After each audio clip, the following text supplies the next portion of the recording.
উৎসব কাকে বলে? যে জিনিসটাকে ঘিরে আমরা আনন্দিত হয়ে উঠি, বা যে জিনিসটা আমাদের দৈনন্দিন কিছু দুঃখ কষ্টে সাময়িক একটু মলম লাগাতে পারে, এই কিছুদিন বা কিছু সময়ের জন্য আমরা দুঃখগুলোকে ভুলে থাকি। কিন্তু একজন প্রধান সমাজতত্ত্ববিদ উৎসবের একটি নতুন উপযোগিতা সম্পর্কে সম্প্রতি আমাদের একটি তত্ত্ব সরবরাহ করেছেন, যেটা প্রণিধানযোগ্য। তিনি বলছেন, উৎসব যদি শুরু হয়ে যায় তাহলে তোমার প্রতিবাদ থেমে থাকতে হবে, প্রতিরোধ থেমে থাকতে হবে, বিদ্রোহ থেমে থাকতে হবে। ঠিক যেরকম রেফারি খেলা শেষের বাঁশি বাজিয়ে দিলে তুমি আর খেলা চালাতে পারো না, তোমাকে বল নিয়ে চলে যেতে হবে, সে তুমি যত গোলই হারো না কেন। ঠিক সেইভাবে তোমার মনের মধ্যে যতখানি ক্ষোভ সঞ্চিত হোক না কেন, যতখানি ক্রোধ পুঞ্জীভূত থাক না কেন, সেটাকে আর তুমি উগরে দিতে পারবে না, আছড়ে ফেলতে পারবে না, কারণ এবার উৎসব শুরু হয়ে গেছে। ফলে উৎসব যে একটি সুমহান আব্বুলিশ, যেটা বলে দিলে আর তুমি চোর ধরতে পারবে না, এটা কেউ এতদিন জানতো না, কিন্তু এখন নতুন করে জানলো। কি ঘটেছে? একটা প্রখর অন্যায় ঘটেছে, এবং অনেকজনের মনে হয়েছে সেই অন্যায়ের প্রতিকার করার কথা যাদের ছিল তারা সেই অন্যায়ের প্রমাণ লোপাটে সাহায্য করেছে, এবং সেই অন্যায়ের এক প্রধান হোতাকে আরো উঁচু কর্তৃপক্ষ থেকে তিরস্কৃত করার বদলে পুরস্কৃত করা হয়েছে। ফলত একটা সমাজ দাঁড়িয়ে থাকে যে প্রতিশ্রুতিগুলোর ওপর, যার মধ্যে একটা প্রধান প্রতিশ্রুতি হলো এই যে কেউ যদি অন্যায় করে তাকে চিহ্নিত করে শাস্তি দেওয়ার চেষ্টা করতে হবে, সেটাই লঙ্ঘিত হয়েছে। সেই জন্য কিছু লোক প্রতিবাদ করেছে, এই জনরোষ আছড়ে পড়েছে। এবং এটাও একটু বুদ্ধি থাকলেই বোঝা যায় যে এই অন্যায়টাকে কেন্দ্র করে জনরোষটা আছড়ে পড়লেও আসলে শাসক দলের বা সরকারের অনেক দিনের অনেকগুলো অন্যায়ের বিরুদ্ধে ক্রোধ ও ক্ষোভ পুঞ্জীভূত হচ্ছিল, এটাকে উপলক্ষ করে সেটা পুরোটা উগরে আসছে। তা সেটা জেনে শাসক দল কি করেছে? ক্ষমা প্রার্থী হয়েছে? না, তারা কি সহমর্মী, সমব্যথী, সমজদারের স্বরে বলেছে না না ঠিক আছে, আমাদের কিছু ভুল হয়ে গেছে, আমরা আত্মসংশোধনের পথে যাব? না, তারা কি করেছে?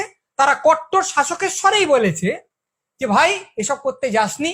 তাদের কিছু চেলা চামুন্ডা আছে যারা হুমকি দিয়েছে যে অমুকের বিকৃত ছবি আমরা পোস্টার করে টাঙাবো, তমুককে বেরোতে দেবো না। কোথাও মিছিলে, শান্তিপূর্ণ প্রতিবাদী মিছিলে লাঠি চালানো হয়েছে, তারা যা এঁকেছে সেগুলোকে মুছে দেওয়ার চেষ্টা করা হয়েছে। এবং তারপরে এই শাসকের প্রধান একজন মানুষ এই আশ্চর্য উৎসবের তত্ত্বটা এনে হাজির করলেন। তত্ত্বটা কি?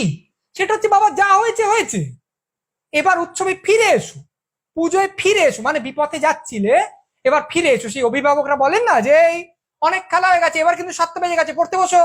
ফলে অনেক প্রশ্রয় দিয়েছি, অনেক ছাড় দিয়েছি, আন্দোলন আন্দোলন খেলা হয়ে গেছে, বিদ্রোহ বিদ্রোহ খেলা শেষ, এবার সোজা সুজি এসে আনন্দের স্কুলে ভর্তি হয়ে যাও, কারণ উৎসব শুরু।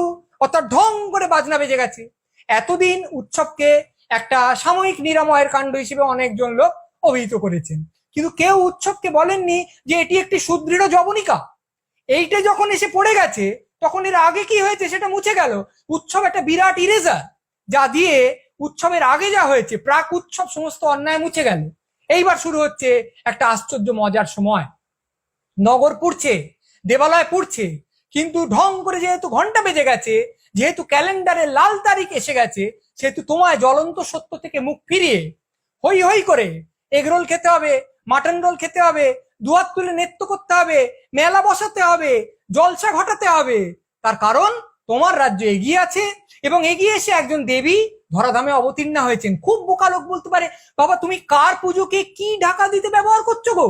যে পুজোয় দেখানো হয় একজন নারী অশুভের বিনাশ করছেন, যে পুজোয় নারী শক্তির উদ্বোধন হয়, নারী শক্তির উদযাপন হয়, নারী শক্তিকে পুজো করা হয়, সেই পুজোটা ব্যবহার করে তুমি ঢাকা দিচ্ছ এমন একটা আন্দোলনকে যা নারী নির্যাতনের বিরুদ্ধে, যা নারীর সার্বিক সম্মান বৃদ্ধির পক্ষে।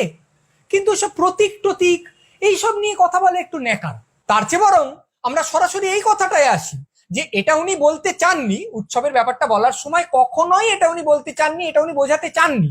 কিন্তু আমরা যারা খারাপ লোক, তারা যদি টেনে টুনে কথাটা থেকে এই ব্যাপারটা বার করে আনি যে এবার থেকে যে লোকটা অন্যায় করবে ভাবছে, পরিকল্পনা করছে, ছক কষছে, সে যদি অন্যায়টাকে একদম উৎসবের ঘাড়ে ঘাড়ে এনে ফেলে, অর্থাৎ অন্যায় করার 10 মিনিটের মধ্যে কিংবা 20 সেকেন্ডের মধ্যে উৎসব শুরু হয়ে গেল, তাহলে তো আর ঝামেলা নেই।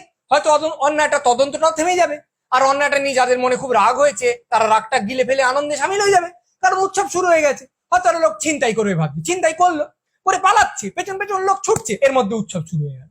এবার ধরা হলো, পুলিশে দেওয়া হলো, আরে কি মুশকিল, তো উৎসবের আগে করে ফেলেছে, এখন তো উৎসব শুরু হয়ে গেছে, এখন আপনি চিন্তাটা নিয়ে ভাবছেন কেন? জানেন না, আপনি আপনার মতো আনন্দ করুন, ওর মতো আনন্দ করুন, বলে পুরো ব্যাপারটা মকুব হয়ে গেল, আর কোনো চিন্তা রইল না।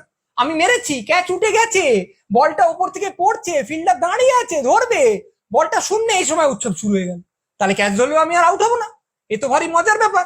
তাহলে ঠিক ঠিক পরিকল্পনা করতে পারলে, একদম উৎসব অনুযায়ী জিনিসটাকে টাইটায় এনে ফেলতে পারলে, যে লোকটা অপরাধ করছে সে লোকটা গায়ে ফু দিয়ে শীষ দিতে দিতে বেরিয়ে যেতে পারবে, তার গায়ে আঁচড়টিও লাগবে না।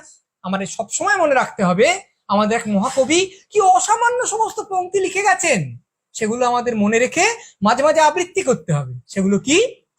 অন্যায় যে করে আর অন্যায় যে সহে, উৎসব তাদের ঘিরে নদী সম বহে। অন্যায় প্লাস্টিকে মুড়ে উৎসবের স্রোতে ফেলে দাও, ভেসে যাবে নানান হুজ্জতে। কি স্লোগানে ফেঁপে ওঠে রাজ্যের ভাবমূর্তি, অশেষ অন্যায় হোক, সঙ্গে হোক ফুর্তি।